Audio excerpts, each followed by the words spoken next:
Live streaming can be really scary because it doesn't always work and it gets really frustrating. It feels like a gigantic waste of your time. But honestly, it's because you're probably making some pretty big mistakes that are causing you to fail. In this video, I'm going to share with you why most live streams fail, and hopefully you'll be able to avoid making these mistakes. Hi, my name is Desiree, and if you're looking to grow your business with better social media and content marketing, take action now. Hit that subscribe button and the bell below.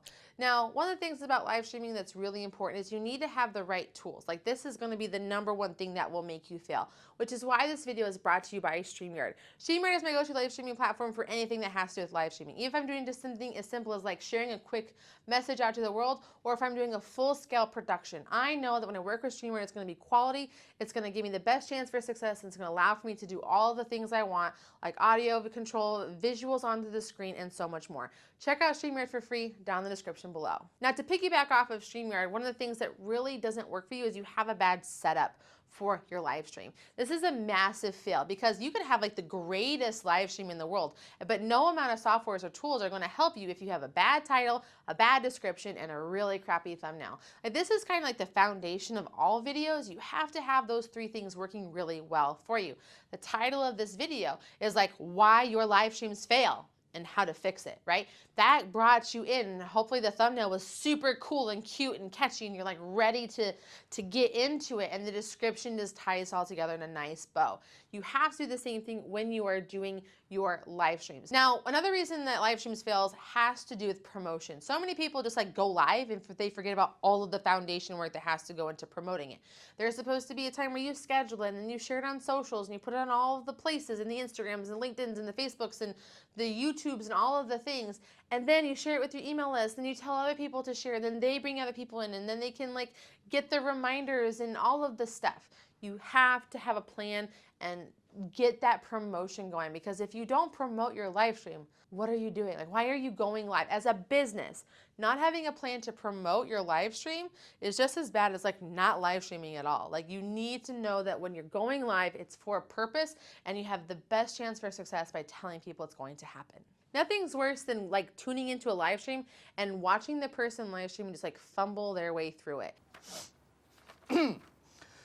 I don't mean like because they're shy or whatever, but because they didn't think through like what it is they need to cover, or they forgot the information. They got sidetracked by a comment. You should have a plan for your live stream and use something as simple as just like a bullet point of what you need to cover, or you can get really hardcore and get a run of show in place, which is going to lay out everything you need to do and basically give you a script of what you need to say and what you need to cover and when. So really make sure that you have a plan and it's organized so that you're not coming across as a hot mess. Now, live streams are kind of meant to be longer. Like, if you want to do something short, head over to Instagram stories or do a quick reel. But when you want to go live, plan to be there for some time. You need to give time for algorithms to pick up that you're doing something, that you're going live. Usually it takes anywhere from 1 to 3 minutes for Facebook to send notifications to people that you have gone live. And then, you know, those people are joining in, and if like you're already gone, like what was the point? You need to have a plan to stay there for a little while. So you usually plan on having at least 10 minutes to go live so that you can have time for people to join in. You can even like have a little buffer of lead time, and then you can give the meat. If you're trying to record something live for the replay, no, you can always remove the beginning and the end from the tool natively without having to like download it, take it down, edit it, and all that kind of stuff. So really consider having longer live streams so that you can do a lot more with them. Now, the thing that people forget about marketing, especially in video and especially on social media, is not about you, it's about them. It's about the person that's watching, the information, the value that you're giving them, right? It's a massive, gigantic failure if you are not thinking about your audience and the person that you're talking to. So make sure that you, again, by having that plan and knowing what value you're going to be giving, you're going to be able to give that back. Now, it's important to have a lot of these different things all simultaneously, and this also goes for having a bad video and bad audio. People need to see you if you're going live. It's a video. The whole point is to see what's happening. And more importantly than seeing you is being able to hear you. If you're in like a bad sound situation, if it's loud, if the air conditioner is running, if like you don't connect your sound up properly, you have to make sure that people can see you and hear you so that they know what they're there for and they can like join in. If they can't, they're gonna peace out, and that's gonna hurt you in the long run. So really make sure that you test and invest in what's gonna take to have a good video and a good audio going on for your stream. Now, pairing with this is having a bad internet connection. You cannot be buffering or loading or freezing and having this whole situation. Again, people are going to peace out so fast. Like, we are a scroll culture. If we have one mess up, if we have one flub, if we lose one moment of interest, we're going to move on. So make sure that you invest in quality internet. This means you need to have a good upload speed, not a download speed. That's the one that everyone's always toting when they're trying to sell it to you. You have a good upload speed, you need to be close to your Wi-Fi, or try being directly connected through an Ethernet cable into your computer. Now, this one is small, but like really mighty. You need to look people in the eye. This is really kind of awkward and weird because the majority of us have our webcams in totally an unnatural place.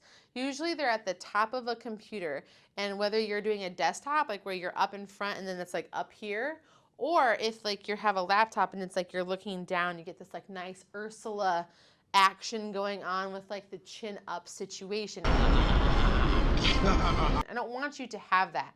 But it's so easy not to look in the camera because you're often looking at your screen. There's this really great tool I use that's called PlexiCam. It allows me to mount my camera and I can put it right on my screen over the face of the person I'm talking to, or right in the middle of the screen, and I can look directly at my audience in the lens while also seeing what's happening on my camera. If that's not something that you can do, or you're not able to or willing to invest in this time, remember, look in the camera lens, not on your computer, because it's going to have this noticeable like difference that you're not looking at somebody, and eye contact is so important. Now, we're talking about engaging and connecting. You have to make sure that you're giving people a reason and a way to engage with you. Tell them like, hey, you need to answer this question, like who out there is having this struggle, or who out there is having here, who has been here for the first time, like who's having a great day, like type in like high five or whatever in the comment, first time here, whatever it may be. Tell your audience how to engage with you and how to participate in the live stream, even if it might come across as a little bit pandering. The more you can get your audience doing things on your live stream, the more the networks are going to tell their people and notify them that you're live, and the more people are going to stay and be a part of your community. Now, these fails are a pretty big deal, and I hope that you're able to correct them. But I want you to watch this video I have for you right here, which is going to give you some really great tips for success with your live streams.